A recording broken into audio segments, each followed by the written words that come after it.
روی لوحه ما گلجهان موین و خواننده صنف هشتمی مکتب تحصیلات عمومی رقم 43 ناحیه سمرقند می باشد.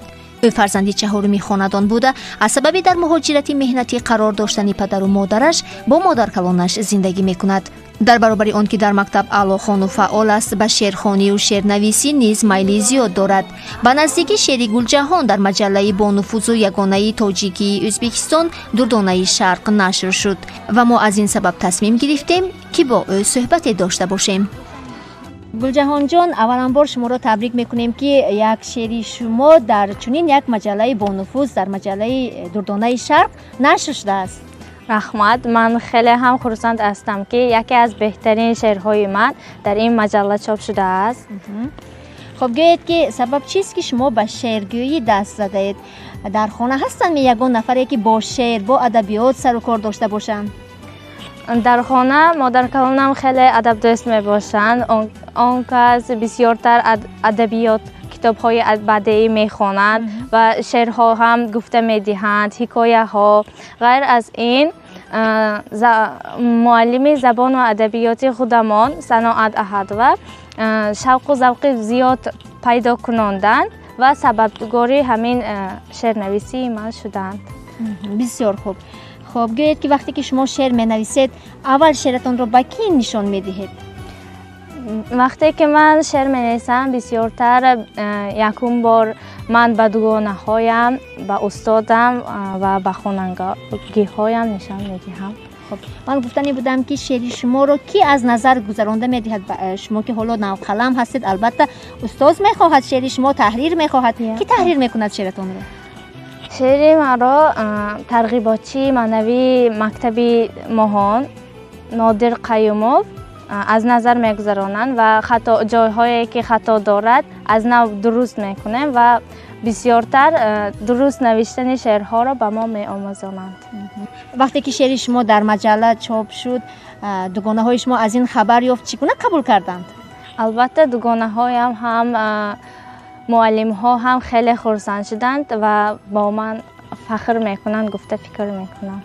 بسیار خوب. شما غیر از این شعری که در این مجله برآمده است، باز دیگر شعرها هم نوشته هستید؟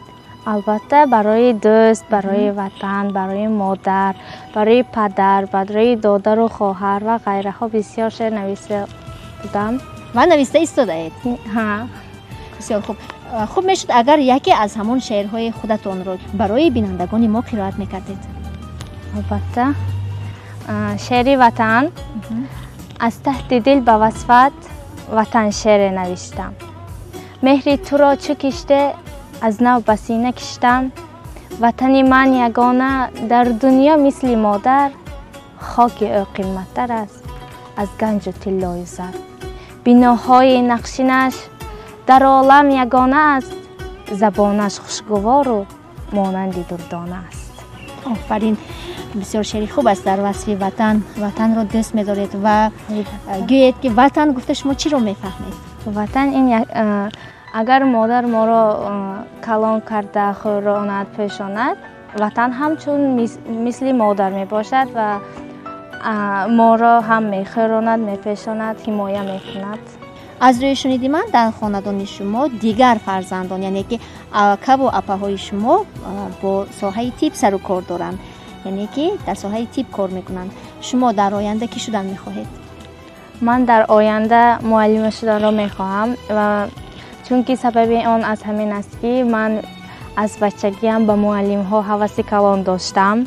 از همین سبب هم من معلم شدن را میخواهم. من بچگان را خیلی دوست میدارم و وقتی که من به آنها درس میدهم خیلی راحت میکنم. با فکر شما برای شاعره خوب شدن چیکار کردن در کار؟ با فکر من بسیار کتاب خواندن، این البته یکی از رواج دادن شاعری می باشد. بسیارتر با ادبیات مشغول شدن لازم. بسیار خوب. از شاعران کلاسیک که امروزه شعرهای کدام شاعران رو بیشتر مطالعه میکنید، قرائت میکنید؟ بسیارتر من از غزل‌های از همه شاعران کلاسیک بسیارتر مطالعه میکنم. مثلا هلالی، نصفی، سودا و دیگرها بسیارتر. ما حاضر هم در درس ادبیات گذشته ایستاده ایم. من با آنها فخر میکنم که در وطن ما تا حاضر وقت آنها را ما به خاطر میگیریم. بسیار خوب. از همین گذشتگان یگان غزلی دوست داشته خدایا یگان شعری رو قرائت میکردید؟ بدرالدین هلالی ترک یاری کردی و ترک یاری کردی و من همچنان یارم تو را، دشمنی جانی و از جان دوستر دارم تو را، گر بسد خاری جفا آزرده سازی خاطرم، خاطری نازک به برگی گل نیازارم تو را. قصد جان کردی که یعنی دست کوته کن ز من، جان ز کف بگذارم و از دست مگذارم تو را، گر برون آرم جانم را ز خلوتگاه دل، نیست ممکن جان من کز دل برون آرم تو را. تشکر گلجهان جان برای صحبت پرمضمون. به شما در آینده موفقیت‌های باز هم بی‌نظیر تمنا می‌کنیم و می‌خواهیم که در آینده یکی از شاعره‌های بهترین وطن ما شوید. رحمت.